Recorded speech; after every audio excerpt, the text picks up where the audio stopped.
Going from the outside, that's a big thing para sa Bicolandia Oragons. That gives a lot of space for attackers like Lordy Casajeros and Zach Alanes to deliver. But simple, mas simple, mas maganda. Parang yung bumaba yung kanyang followings eh. Zamboanga City, that will be at the Mayor Vitaliano Agan Coliseum. Abangan natin ang ating mga slam dunk participants, our 3-point shootout participants, and of course our executive game All-Stars.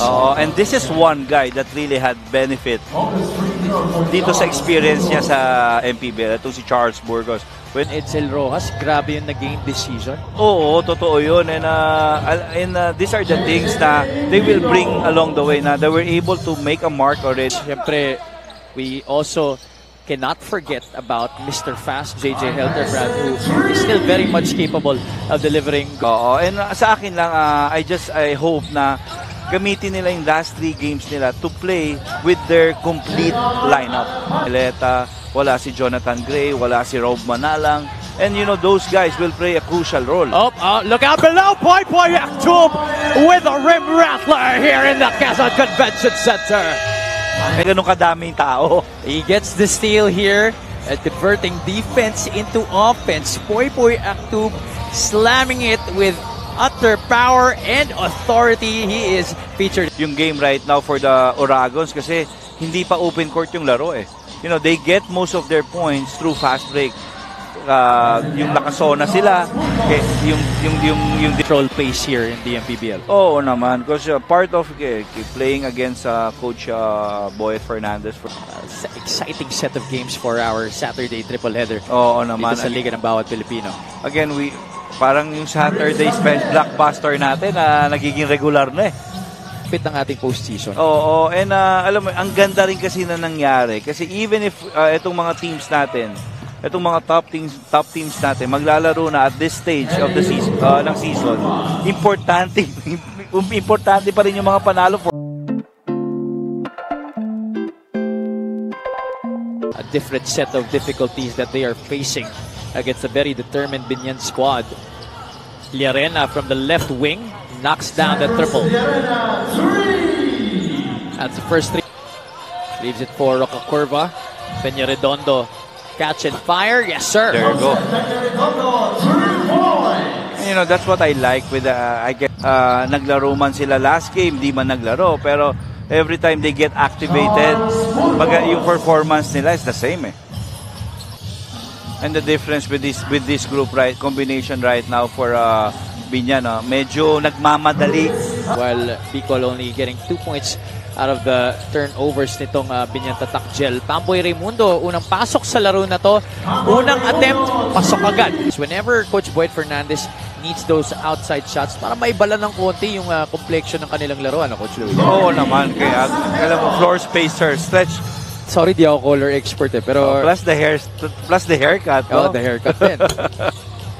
That's Chris Xavier knocking it down para sa Bicol. 14 3-point attempts. Oh, and parang ayun talaga yung trap eh. Di ba? They will make you shoot those. I think they're just trying to make sure that they get to, they're just picking their poison actually, di ba? Staring eyeball to eyeball with JR Alabanza. They decide to go to Lordy Casajeros, but Halyare was already one step in front of them. Langsang, nakakaboyo na naman with that shot fake.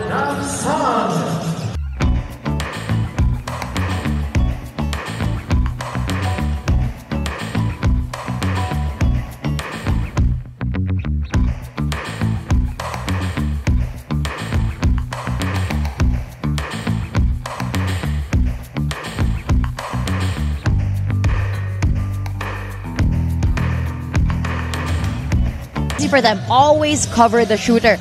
Napansin daw ni Coach Raymond sa opensa naman. Goes to JR Labanza anew. It finishes with Kenny Rocurva scoring on. And of course, syempre wala rin si Pinoy Sakuragi, who we know is always a beast on the glass. Pamboy Raimundo has been capitalizing on all his open looks. Matchup against Jeric Pido. But Zach Alanes had other plans. Dished it off to David Velves underneath. Javier, backdoor to Velves. Well, what about Velves having back-to-back hits para dito? Second motion there against JR Alabanza. But check out our play of the game brought to you by Suzuki. That's Chris Xavier connecting with David Velves for those 2 points.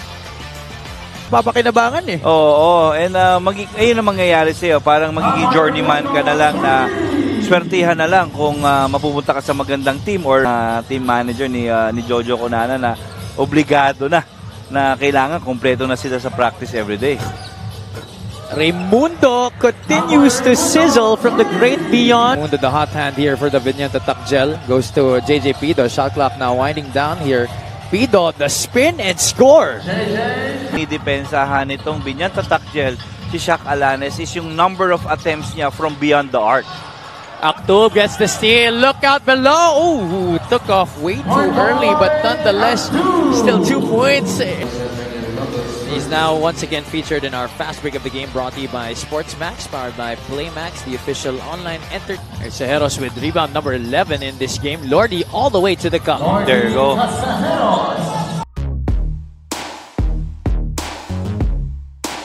Ang difference also in this game is I think for the last so many games, this game. They will move up to 17-8, tying Batangas City for possibly the 3rd spot in the Southern Division. We'll check later who owns the tiebreaker between Batangas. Is Zamboanga possibly for that number 2 spot? Possibly home court advantage. 21-8. Ito yung kanilang best record na pwedeng will still gonna play yung Nueva Ecija Rice Vanguard. So that's why ang usapan ngayon, marami pang changes na pwedeng mangyari. Very exciting, and it's gonna increase day by day here sa Liga ng bawat Pilipino. Adjustment sa kupunan na ito dahil parang second father na daw ang itinuturing niya kay Coach Boyet. They worked together since 2011 and even won a championship. Still playing like this, ang laking bagay no na Javi. I certainly agree with that, Coach. In fact, he doesn't look his age. Pamboy is already in his mid-30s, if I'm not mistaken. But he doesn't seem to slow down, Coach. Kung ano yung naging laro niya sa college, sa ng mga depensa, and he has been more efficient. Yeah, kasi most of the time, players na as they age, We'll have to take in as positives despite what's been showing on the scoreboard.